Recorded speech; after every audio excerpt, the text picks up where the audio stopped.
The state may call its next witness. Thank you, Your Honor. The state would call Raymond Friedman. Oh, also, can this witness be excused? Any objection? No objection, Your Honor. Excused.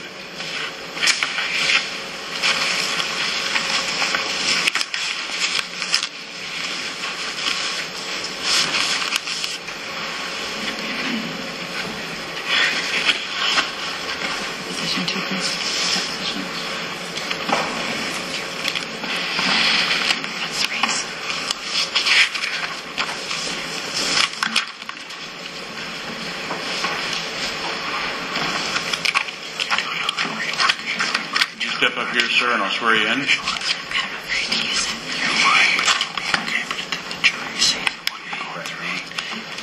Swear affirm to tell the truth, whole truth, and nothing but the truth. Thank you.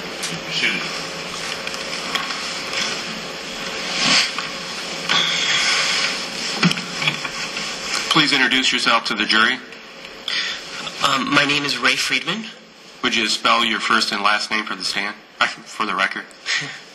RAYMONDFRIEDMAN.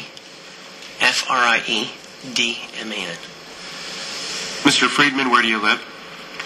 I'm sorry? Where do you live? I live in Florida. And is Marie, who just testified, your wife? Indeed. Are you employed outside the home? I'm self-employed. What do you do? I do audits. And how long have you been doing that?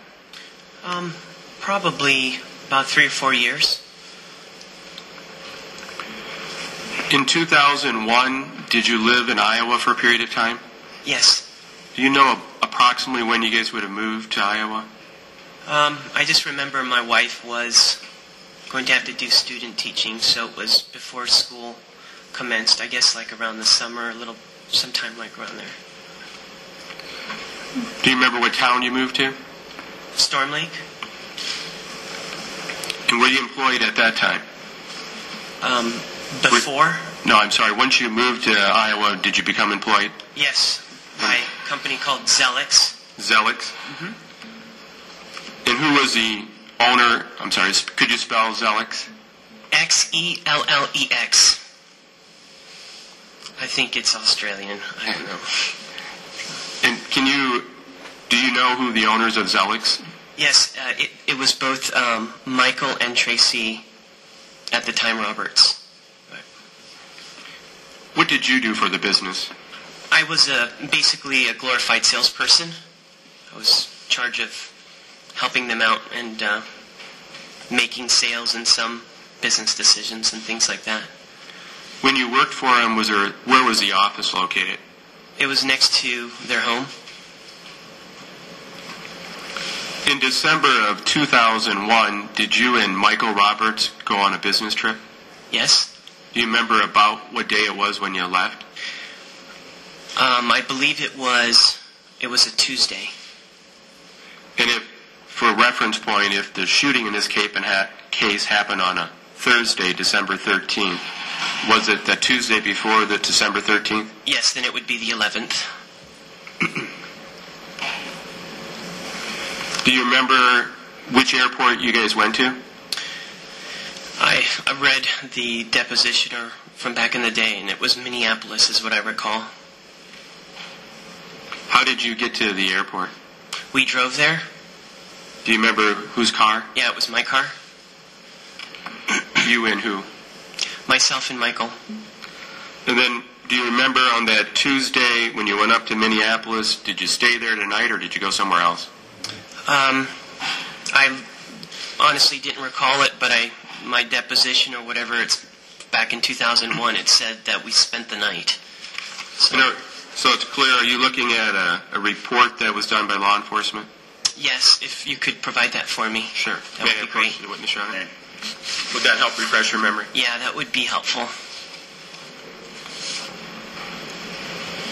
If you read that to yourself and let me know when you have a chance to prepare your memory. Could I borrow a pen, too? Sure. I forgot to bring mine. Thanks. You're welcome.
Have you had a chance to review that? Yes, sir. Has that helped refresh your memory? Yes, I had to circle the dates and turn the military timing into normal timing for myself. Okay. So it just, instead of me pulling it away, if you need to look at it, ask us, and I'll let you look at it to refresh your memory. Okay. But after reviewing that, you went up to, you said Minneapolis Tuesday. Do you remember about what time you would have left to go to Minneapolis? It says here evening, so Tuesday evening. That's right, it was evening. So you went to Minneapolis with Michael Roberts. Then where did you go from Minneapolis? We flew to Denver. On what day? Well, it would be the following day. So it'd be Wednesday, December 12th? Correct. How long did you stay in Denver? Just a day. And then where did you fly from there? Back to Minneapolis. On what day? Well, it was Thursday. That'd be December 13th? Yep. About what time? Was Michael Roberts with you the whole time? Yep. About what time did you get to Minneapolis? 12:15. Did you have anything going on in Minneapolis after you got back? We had a quick little meeting with a company called Benchmark. Actually, that was the largest client I closed for Xelox for the company. So. About what time did that meeting end? Around 5 o'clock. Did you guys spend the evening in Minneapolis on Thursday, December 13th, or what did you do?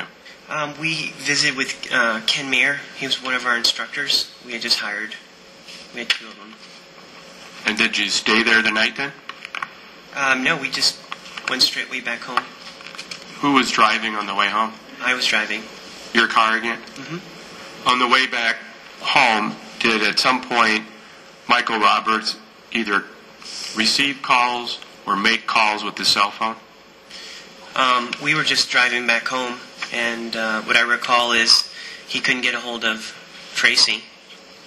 And, the drive is a long time, so he just tried to call Tracy, and he couldn't get a hold of her. At some point, did you and Michael Roberts switch drivers?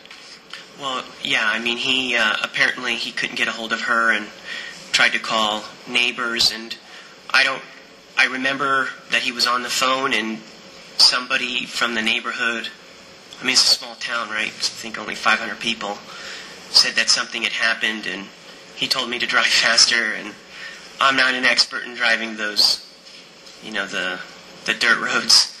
So he had me, I said, if you want to drive, you can drive faster. So we switched seats, and he took off. Did he drive fast? Yeah, he drove very fast. A little bit too fast. Past the speed limit. Did you guys go back to Iowa then? Yeah.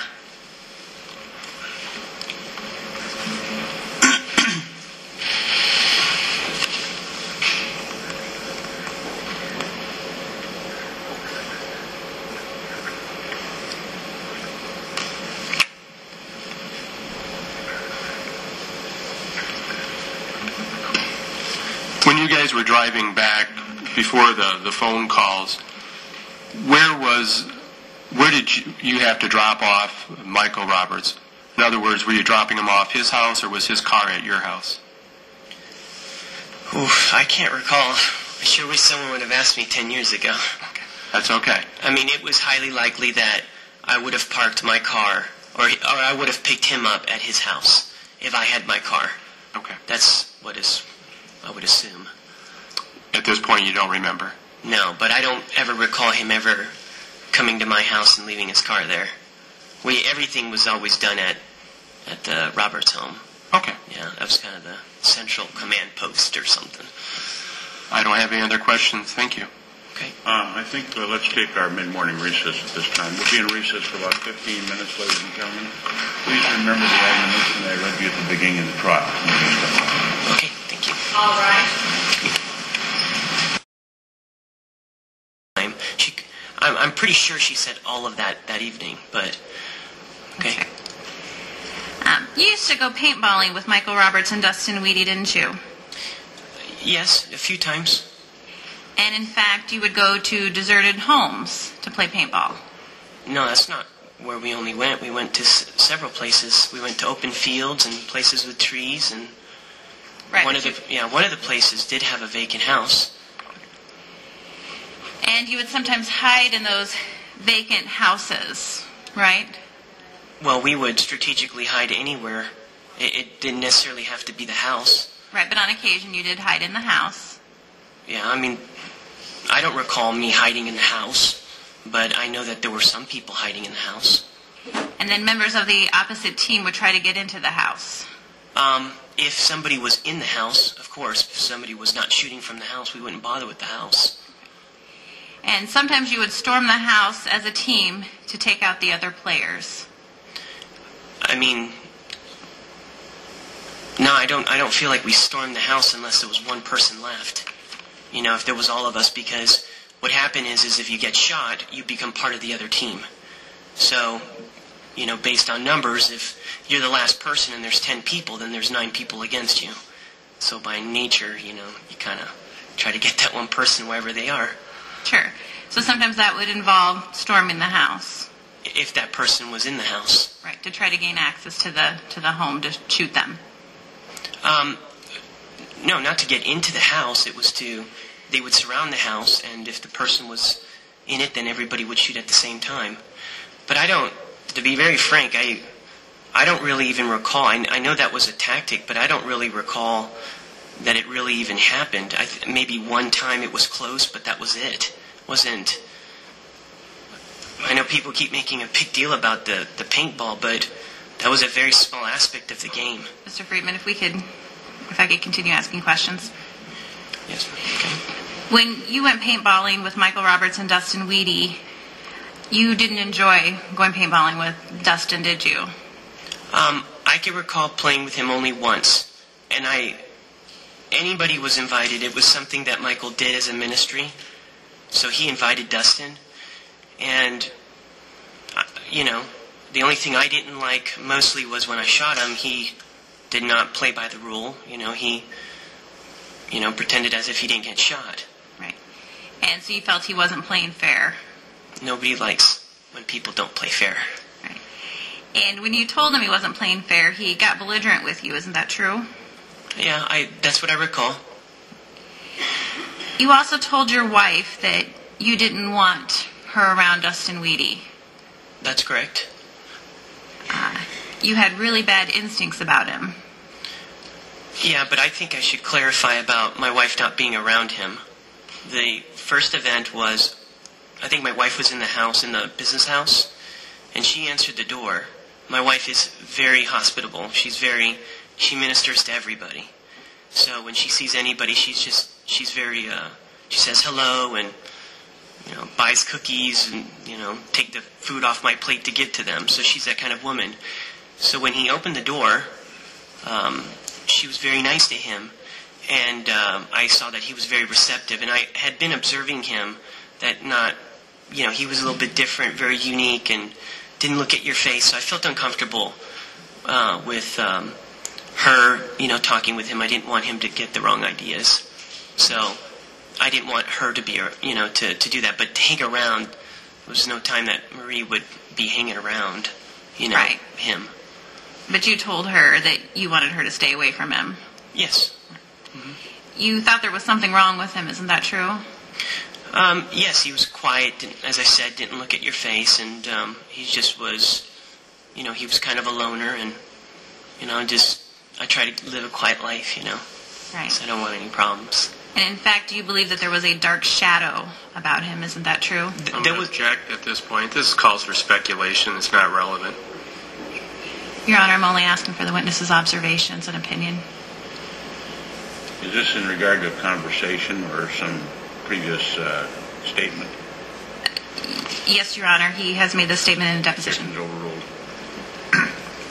You believe that Dustin Weedy had a dark shadow about him? What I saw is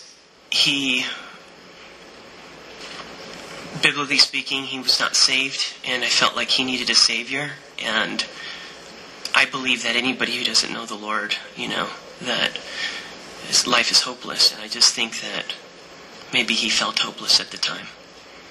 Right, and that would have been, you thought he had a dark shadow about him. You made that statement. If I made that statement, then that's, I guess, how I felt at the time. I just think that now I'm more mature. I realize that, he just needed some help, or he just needed somebody to help him.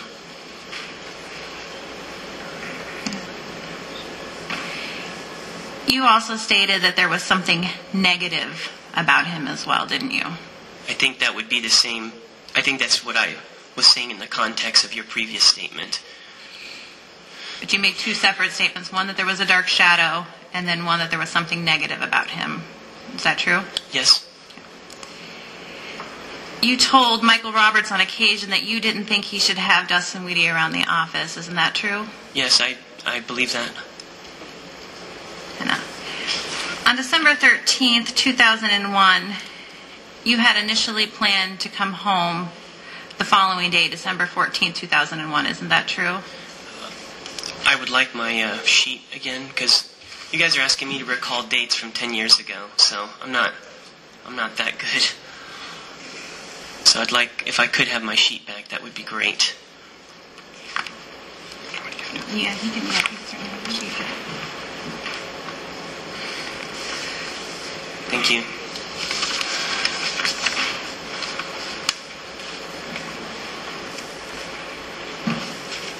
Okay, can you repeat the question again, please? Sure.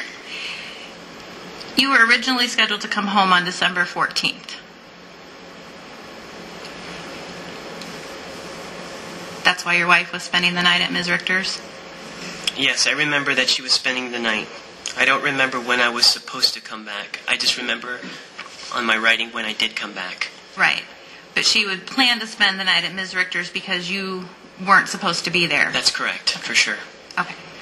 But you decided to come home early. That's why you were on the road when you learned about the attack on Ms. Richter. Yeah, we came home early. I don't recall why we came home early. That's fine. Michael Roberts planned the trip to Minnesota and Denver, didn't he? Yes, he did. He purchased all the tickets? Yes, ma'am. Made all the arrangements? Yep. And this wasn't a necessary business trip, correct? What is a necessary business trip?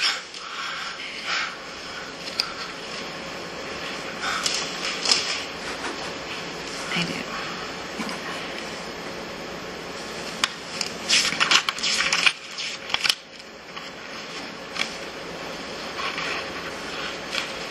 I believe I asked you during your deposition, was the trip to Denver necessary? And you said nothing is necessary. Do you recall that? Yeah, nothing's necessary, just... So it would not have been a necessary business trip? I think most business trips are not necessary. Okay. And shortly after the business trip, you received a $20,000 raise. Isn't that true? I don't recall $20,000. I remember I asked for to get compensated close to what my previous job was compensating me. And I didn't get the full amount that I was previously compensated. Right, but that was over a $20,000 raise, wasn't it? I don't recall how much it was. I just remember it wasn't equal to the amount that I was receiving before.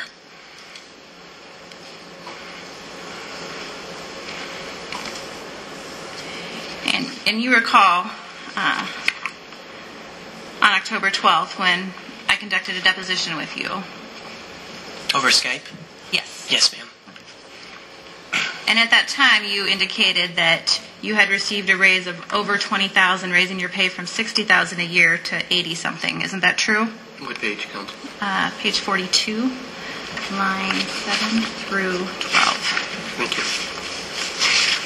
Yes, it was something like that. You also received a $5,000 bonus at that time. I remember the $5,000 bonus. At the time that you received the raise and the bonus, the company was actually having financial troubles, wasn't it? That's not what was explained to me. What was explained to me was that the company was having issues with IRS taxes. I didn't know all the details, wasn't privy to them. That's what Kirk had divulged to me. And that's why I asked for my bonus, because I was supposed to have a vested percentage into the company.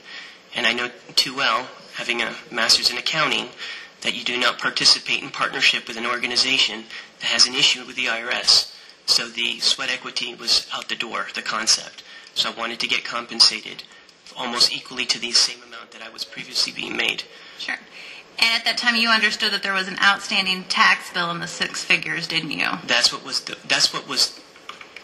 told to me by Kirk. I don't know. As I said before, wasn't privy to the accounting documents.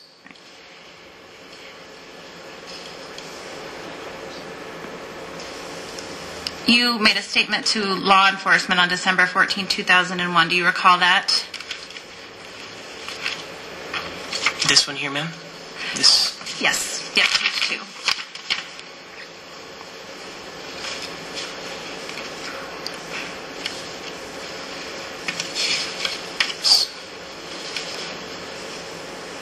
Okay. Yes, ma'am. Yes, okay. And at that time, you indicated to Lieutenant Dennis Sussford that on the way home, while you and Michael were discussing the attack on the Richter home, both of you speculated on whether or not it would have been Dustin Weedy. I'm going to object at this point. The question states they're speculating. This calls for speculation. Sustained.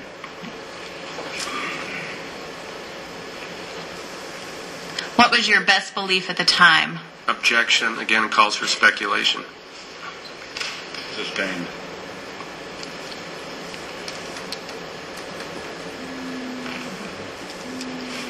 I don't have any further questions at this time, Your Honor. Yes, Your Honor. Go ahead. Mr. Friedman, do you remember what time on December 13th, 2001, what time you and Michael Roberts would have left Minneapolis? On the 13th, on Thursday? Correct. In other words, you told us about when the meeting ended, but do you have any specific recollection as to what time you actually got on the road? I just remember that it was in the PM. It was later on in the day. So you don't know what time you left Minneapolis? No. Not that I recall. I mean, it had to be later because we had to meet with Benchmark, and then we met with Ken. So it had to be later. I think that's what... Was it dark outside? Yeah, I mean, that's why I think that I was kind of... To drive that fast, I mean, didn't seem, You've been asked about around this time period you got a bonus. Yes, sir. And what was the bonus for? Well, I closed the largest contract for Xelox. During my tenure there, I served both Michael and Tracy. Showed them that we did a $100,000 month. I personally went over because we had to bring documents to Tracy because we wanted her to know what we're doing because she had ownership in it. So I closed the largest contract. It was worth, I think, $150,000 to $250,000. Financially, I was putting the company back on track. I don't know what the Roberts were doing with their money, and I just felt like if I'm going to make them, in the 7 figures, I should get compensated like I was before. And when I left, I was making $105,000. That's the standard for someone who brings $1 million to a company. So I just wanted to get, what was fair for myself. The raise, was that for the same reason? Absolutely. And there were a few things. My wife, she had to do school teaching there, and we had Florida tuition, Florida prepay, so it was already paid for. And when we went to do student teaching, it's a private university. Buena Vista is extremely expensive. I mean, in respects to free, right? Once it's paid for.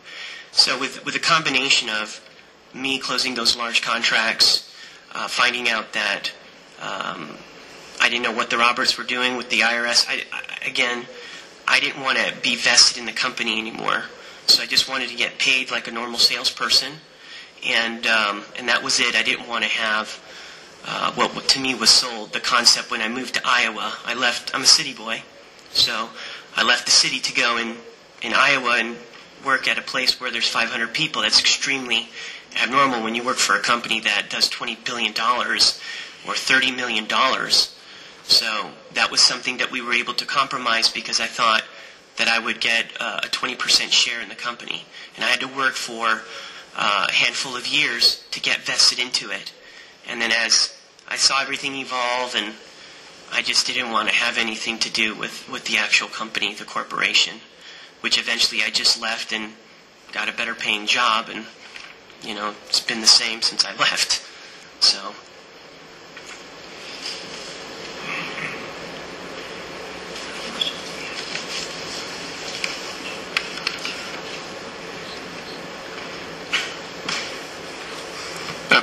Finally, Mr. Friedman, the inference is you're getting the raise and bonus, you're being paid off by Michael Roberts for something. Were you being paid off for something? Absolutely. I was getting paid. Objection, Your Honor. It's leading, Your Honor, and it's outside the scope of the cross-examination. If I may, Your Honor. The objection is overruled. Okay. Thank you, Your Go Honor. ahead and answer. I was getting paid to do my job and to serve both Michael and Tracy, and I served them well. And the whole concept of the bonus for a company that does over $1 million or more, up to two, I think it was up to two something, and to get paid for $5,000 to me is just absolutely ridiculous. I served them. I got compensated. Every man who works wants to get paid, and that was it. Thank you. I have no other questions. Any recross, Ms. Anderson? Yes, Your Honor. Just to be clear, when you received that bonus and the pay increase, that was at the time when Zelix was not paying their employee taxes, correct? Michael was saying that they were.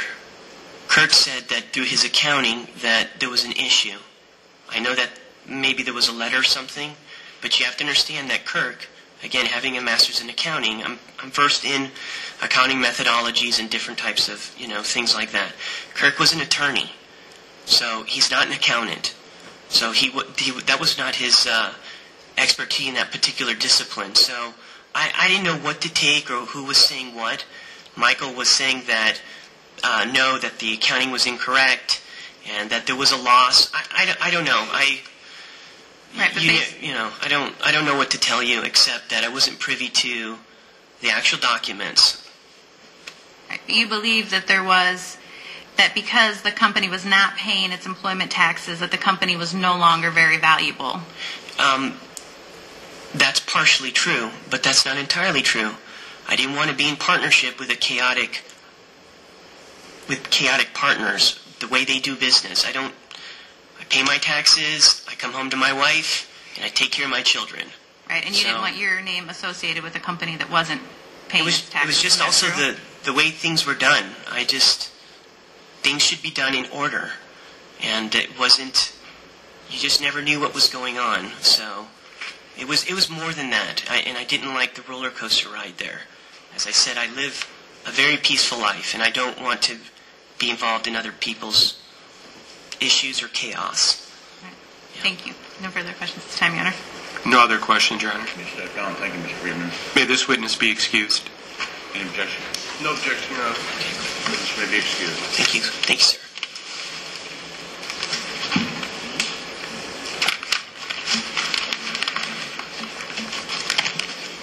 Go ahead, counsel, approach for a minute.